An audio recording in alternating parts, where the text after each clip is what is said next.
Good evening, everyone. Thomas Hyman here, and it's getting late. I just figured I'm going to do a short video.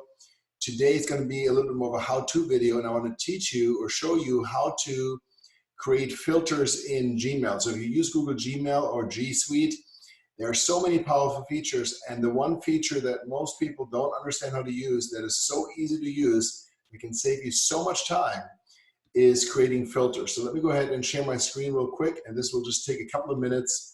And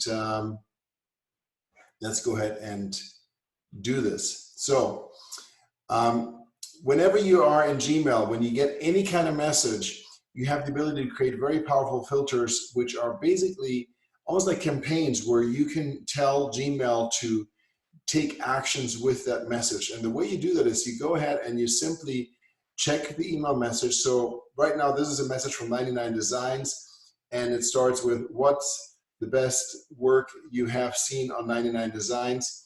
So I'm going to go ahead and click on these three little dots here and take the option that says filter messages like these.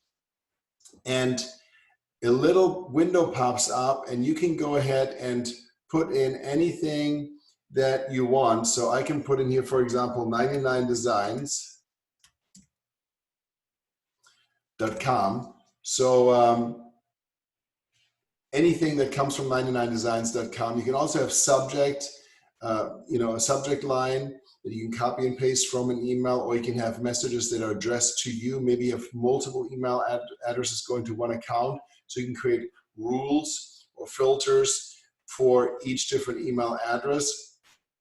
You can say, okay, anytime I get a message from this address or from this domain in this case that has an attachment, okay, or that doesn't have an attachment, I'm going to say has an attachment, and I'm going to click on create filter. Very important. When you click on search here, it's just going to search your entire email system for all the messages that meet that criteria. And we don't want to do that. We want to create a filter. So when you click on create filter, this is where the magic starts. And now you're going to get a whole list of rules, basically. When a message comes that matches the search, you can skip the inbox, you can mark it as read. So we want to automatically archive these messages. You don't want to delete them because you might need them at some point, but you don't want to have them cluttering up your inbox. You could just archive it and mark it as read. You can apply labels, and you can create labels if you don't have a label ready that you want to apply to it. And labels in Gmail are kind of like folders. So on your left-hand side, you're going to see your labels listed as folders. You can forward the message to someone, and you can choose an address. If you haven't set anyone up, you can add a forwarding address here. You can delete the message. You can mark it to never send it to spam. You can always mark it important. You can categorize it. So primary, social, updates, these are the categories in my inbox here. And then you can also apply the filter to conversations that match that requirement that you have in your inbox.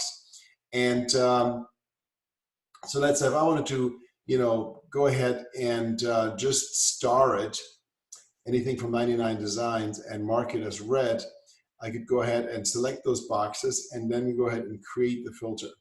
So now this is going to create the filter. There's a second way you can create filters. You don't have to start it with an email address. You can also go right here to your settings and move over here where you have filters and blocked addresses, and you can go ahead and create filters from here. So as you can see, in my own personal inbox, I have a ton of filters, and you can go ahead and create filters from right here as well. Create a new filter, and you just go about it just like I said before. So super, super easy to use. Give it a try, and happy email management with GSuite Gmail. If you're not using GSuite, it's super, super easy to use. And GSuite is basically Gmail for business. So if you want to use you@yourdomain.com, you cannot do that with a Gmail account. Gmail is @gmail.com. So GSuite, I think it's $5 a month per person, per user, and you set it up for your domain. Hope this helped. And if you like the content, then please share it. Please comment if you have any questions. Until next time, this is Thomas Hyman. Take care.